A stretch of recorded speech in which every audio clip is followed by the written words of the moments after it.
Bonjour monsieur, aujourd'hui vous avez parlé du plan de gestion du site UNESCO. Est-ce que vous pouvez nous expliquer dans les grandes lignes en quoi ça va consister? C'est jusqu'en 2030 je crois.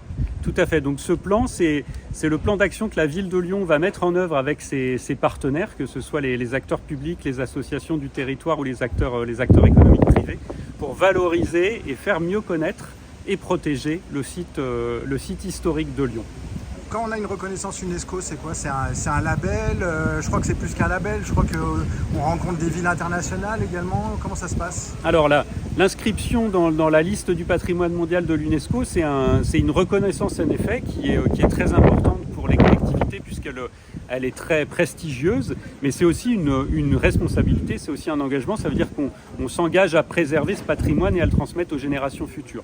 Donc c'est pour ça qu'il y a un plan de gestion, qui va faire en sorte qu'on valorise toujours mieux, qu'on connaisse toujours mieux ce site puisqu'il est d'intérêt international. Donc ça va passer par des actions très diversifiées.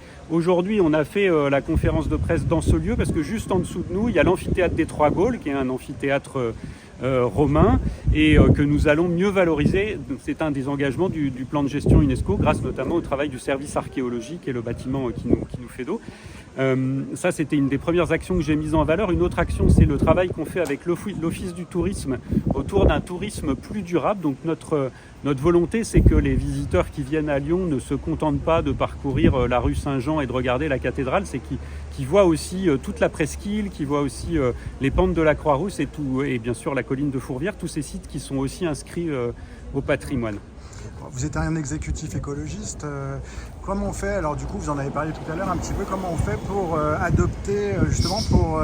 adapter la ville, au réchauffement climatique, à végétaliser un quartier classé monument historique? Alors notre conviction, c'est qu'il n'y a pas de contradiction, bien sûr, entre le patrimoine et la transition écologique. C'est que en se concertant et en acceptant de prendre le temps de faire les choses bien, d'encaisser quelques surcoûts aussi, on arrive toujours à concilier patrimoine et transition écologique. Donc ça nécessite bien sûr de bien connaître le patrimoine, de faire des études patrimoniales abouties, d'avoir aussi des études concernant notamment les enjeux énergétiques qui soient faites. On constate qu'on arrive à réaménager les quais du Rhône. Il y a un très gros projet sur la rive droite du Rhône que nous allons démarrer, que la métropole va démarrer prochainement, qui va permettre de reconnecter la presqu'île au fleuve. Donc on sait faire des projets d'aménagement urbain sans difficulté et de la même façon on sait rénover énergétiquement nos bâtiments. Un des gros enjeux, vous l'avez dit, c'est de mieux végétaliser aussi, c'est de plus végétaliser les centres anciens qui sont souvent très minéraux.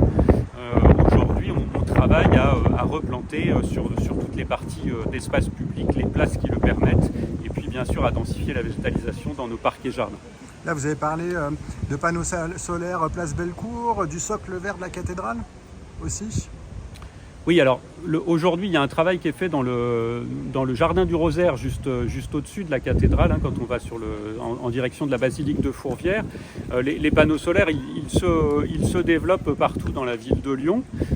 Évidemment, dans le centre historique, ils sont soumis à l'avis des architectes des bâtiments de France, mais le dialogue se poursuit avec eux et ils sont possibles dans un certain nombre de lieux. Donc encore une fois, c'est le dialogue qui nous permet d'avancer sur ces sujets.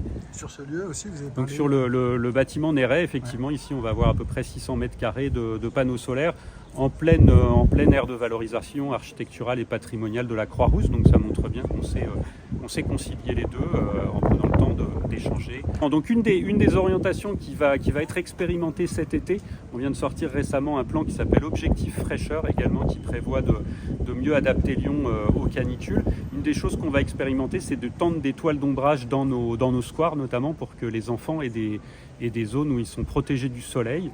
Et dans les prochaines années, l'enjeu va être aussi de tendre des toiles dans les lieux de circulation. Mais pour ça, il faut voir avec les bâtiments de France. Donc ça nécessitera de travailler effectivement avec les bâtiments de France et puis avec les immeubles les copropriétés des immeubles sur lesquels on va vouloir fixer ces bâches, évidemment. Est-ce que vous arriverez à gagner la bataille des tags sur les monuments? Alors la bataille des tags sur les monuments, c'est un long fleuve non tranquille, oui. On va dire, qui mobilise beaucoup les services de la ville de Lyon et également ceux de la métropole. On consacre un budget important à des taguer. Quand on est sur des bâtiments à caractère patrimonial, des bâtiments historiques, c'est évidemment beaucoup plus compliqué parce qu'on ne peut pas se contenter de repeindre, on doit faire un travail beaucoup plus fin, donc il prend plus de temps. Donc il faut que les habitants comprennent qu'on n'intervient pas sur la statue de Louis XIV aussi vite qu'on pourrait repeindre un tag sur un monument ordinaire. Aujourd'hui, je crois qu'il y a un enjeu vraiment de civisme sur ce sujet-là pour qu'on arrive à arrêter de taguer des sites historiques.